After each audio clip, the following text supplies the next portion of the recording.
Let's begin with our mental model.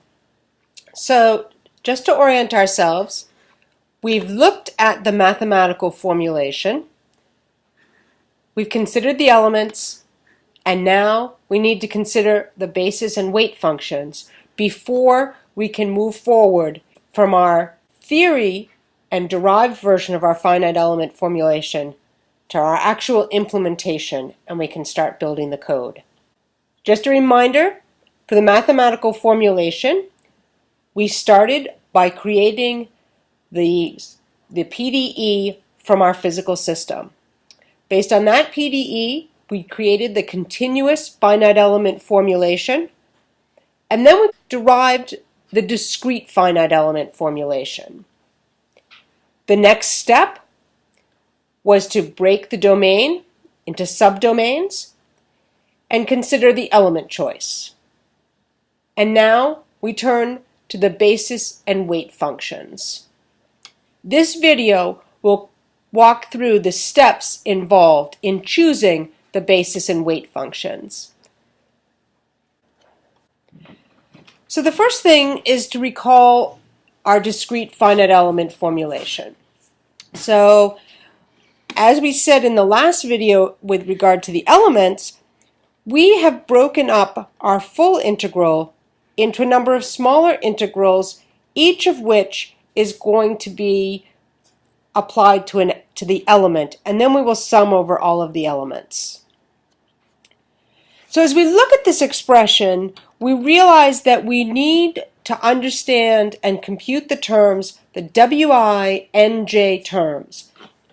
These are our basis and weight functions. So the terms that we need to be able to compute are Nj, dnj dx, and then there are a few others that we haven't seen yet in this particular application, but we will see. And those are a number of integral terms. So based on these, we need to select basis functions that are integrable, differentiable, easy to integrate, and easy to differentiate. Now there are some common functions that fit all four considerations. Exponentials, they're integrable, they're differentiable, easy to integrate, easy to differentiate. The same is true of sines and cosines, and also polynomials. The one added consideration is that polynomials have the advantage of being computationally efficient. So we're going to choose polynomials, and in particular, we're going to choose the Lagrange polynomials. And the Lagrange polynomials are defined as n sub j is equal to the product for I equals 1 to n of x minus xi over xj minus xi for I not equal to j. N is the number of nodes in the element. So nj is equal to 0 for all nodes that are not in the element. And this is the definition. So there are a few notes here. One, they form an orthogonal basis, which is where we get the 0 for all nodes not in the element. J represents the number of unknowns. So remember, we're looking for T sub j. J is the number of unknowns. I represents all of the nodes in the element. So for a line that has just a linear element, 1D, you're going to have two nodes.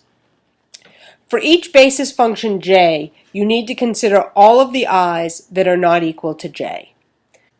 So let's see what these basis functions look like. So if we look at our figure, this blue is representative of our n1 basis function. And here we are, if we look down below, we can see that we have an x value that goes from x from 0 to 1 and then from 1 to 2. These will be our two different elements. The first element is 0 to 1. So at location 0, this is a global node number 1. it is also the local node number 1 for this first element. N sub I, where I equals 1, is equal to 1. N sub 2, so N1 at 1 is equal to 1, N2 at 1 is equal to 0. We move over a little bit, and now we have again N1 in blue, N2 in red. You can see that N1 is decreasing in terms of, and N2 is increasing. What's harder to see is that N1 and N2 are equal to 1. We come down again. Now we're at N1 is equal to 0.5. Our N2 is equal to 0.5. Now it's a little easier to see that they're equal to 1. And we continue. N1 is going down to 0. It will be 0 at 1. And N2 is increasing. And at 1, which is node 2, so the 1 value here is j is I equals 2. So now you have nj equal to 1, I equal to 2, the value is equal to 0. We'll look at the red, which is n2, and at node 2 at I equals 2, and it's equal to 1. So we'll continue, and now we're looking at the next set. This next one is again N1, but this is N1 for node 2. So N1 at local node 1 is 1, and N2 at local node 1 is 0. And we keep going. And again, they're going to be equal, the sum will be equal to 1, and we're missing the last piece. So now, here is N1. We have N1, it's equal to 1 at the node I equals 1. And look, here's the end of our element. So we just stepped through and watched this basis function go from 1 down to 0 at local node 2. But notice, it's 0 for the entirety of element 2. Because this basis function is for element 1, it's 0 for element 2.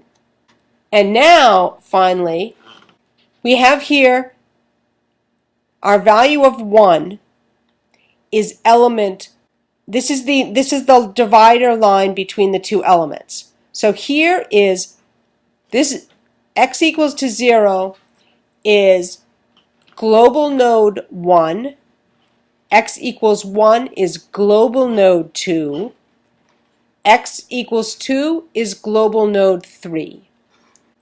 In this case, we're looking at global node 2. Our N2 value will be 1, and it's 0. It goes from 0 to 1 is our N2 value. That's the basis function to its left, because global node 2 is node 2 for element 1, but it's node 1 for element 2. So you have this hat function for global node 2. Similarly, you would have a hat function for global node 3. Let's go back and look at global node 1, which also happens to be our boundary. And so you only have 1/2 of the hat. All of the other values are 0.